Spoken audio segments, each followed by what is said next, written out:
Fala pessoal, Daniel Freitas do canal Seu Investimento, tudo bem?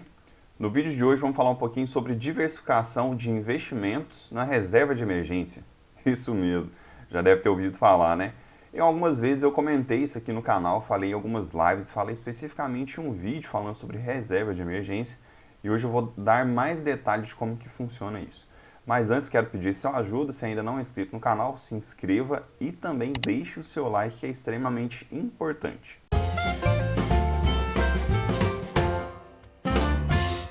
Bom, vamos entender o porquê da necessidade da gente fazer uma diversificação de investimentos na nossa reserva de emergência.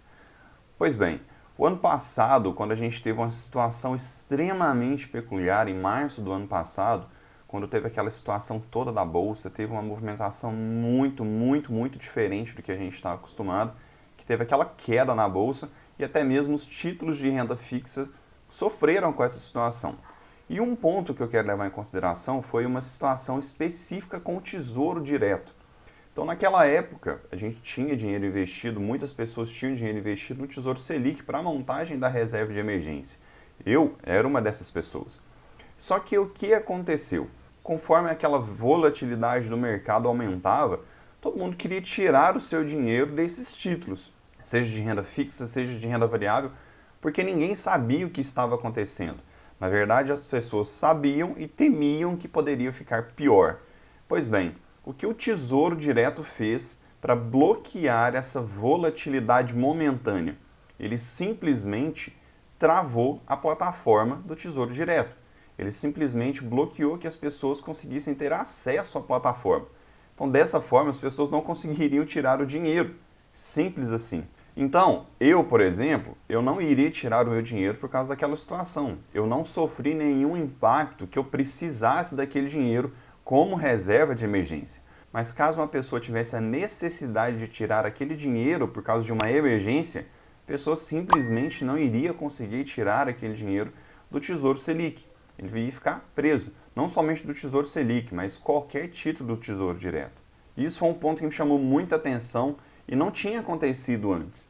Por mais que eu já fazia minha diversificação da reserva de emergência, eu não tinha parado para pensar que essa situação poderia acontecer no Tesouro Direto. Então foi aonde que eu comecei a falar, eu comecei a explicar mais para as pessoas. Mas agora vamos pensar na renda fixa privada, sem ser no Tesouro Direto. Isso pode acontecer com os bancos? Sim, isso pode acontecer com os bancos. Simplesmente os bancos podem parar de funcionar por problemas técnicos ou até mesmo os títulos podem ser bloqueados para que a gente não consiga retirar aquele dinheiro. É uma situação que pode acontecer no futuro, a gente não pode prever quando acontecer isso. Então, o que a gente faz? O que eu faço? Eu diversifico os meus investimentos na reserva de emergência. Eu tenho os meus investimentos em 2 CDBs distintos, de bancos sólidos, daquele mesmo sistema, banco sólido, liquidez diária e pagando acima dos 100% do CDI. Ah, Daniel, mas se acontecer com um banco, pode acontecer com qualquer outro. Sim, pode acontecer com qualquer outro. Mas eu faço a diversificação para que eu possa ter essa segurança. Se eu tiver situação adversas em um banco, eu tenho outro para me auxiliar. Agora, vou fazer isso em 10 bancos, vou fazer isso em 20 CDBs, por exemplo.